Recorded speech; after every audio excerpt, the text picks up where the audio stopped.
Also this morning, a Los Angeles judge is expected to decide whether Erik and Lyle Menendez will be able to move forward with resentencing hearings. It's been more than 30 years since the brothers were convicted of killing their parents. And LA County's new district attorney, though, is trying to block this resentencing push and potential release of these men, which you'll probably recall as we've been covering this is a full reversal from the prior DA. Well, now District Attorney Nathan Hochman is arguing that the brothers do not deserve leniency because he says they have not fully recognized, acknowledged, or accepted complete responsibility for their crimes. So what could happen? Joining us right now, trial and defense attorney Misty Marris is here with me. Misty, thanks for coming in again. I find this a fascinating example of how two different DAs, back-to-back, same county, can reach wildly different and opposing conclusions on the same thing. I mean, what do you think of this new district attorney's approach and take on the Menendez resentencing? This is definitely an example of that, Kate. It's two different district attorneys who have a wildly different take on this case. Look, District Attorney Hochman came out and went through a whole diatribe of all of the reasons why the Menendez brothers should remain behind bars.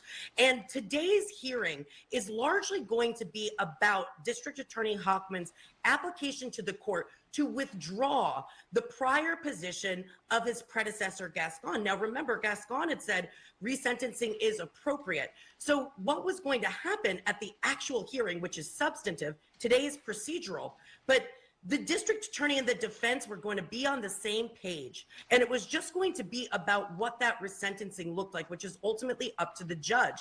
Now it's going to be adverse. And from the defense perspective, the argument is the district attorney isn't an individual. The district attorney is an office. So there's no legal mechanism for District Attorney Hochman to say, we've just shifted and changed directions because we don't think that the prior administration did the deep dive that we did. So that's where the defense is coming in.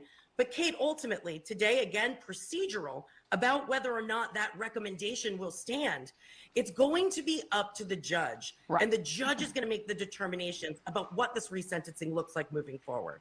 So, I mean, the prior DA just in October of last year even said, I believe that they have paid their debt to society. I mean, we're talking opposite views on this case.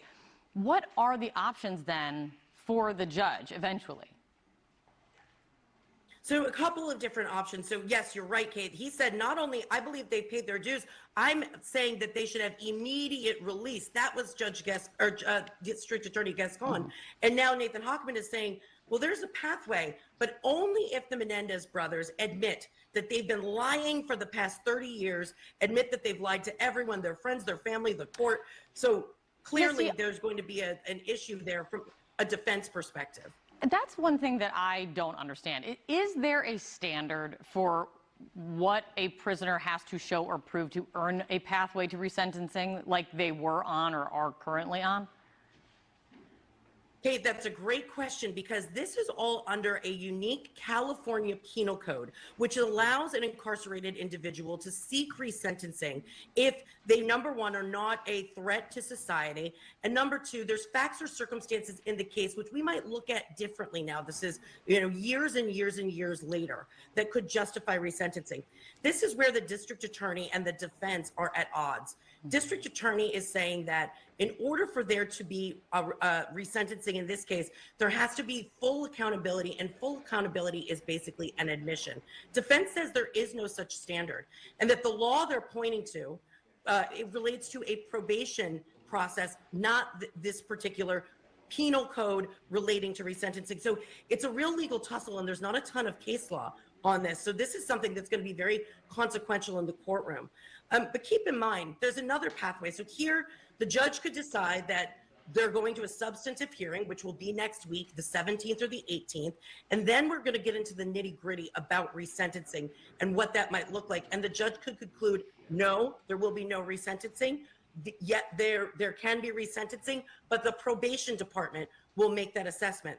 On a parallel path, they're seeking clemency from the governor.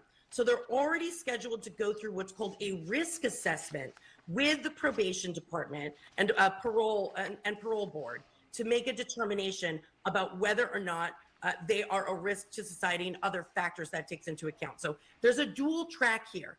And today is going to be consequential for what we hear in that upcoming resentencing hearing that could take place as early as next week. It's great to have you, Misty. Thank you so much for laying it out.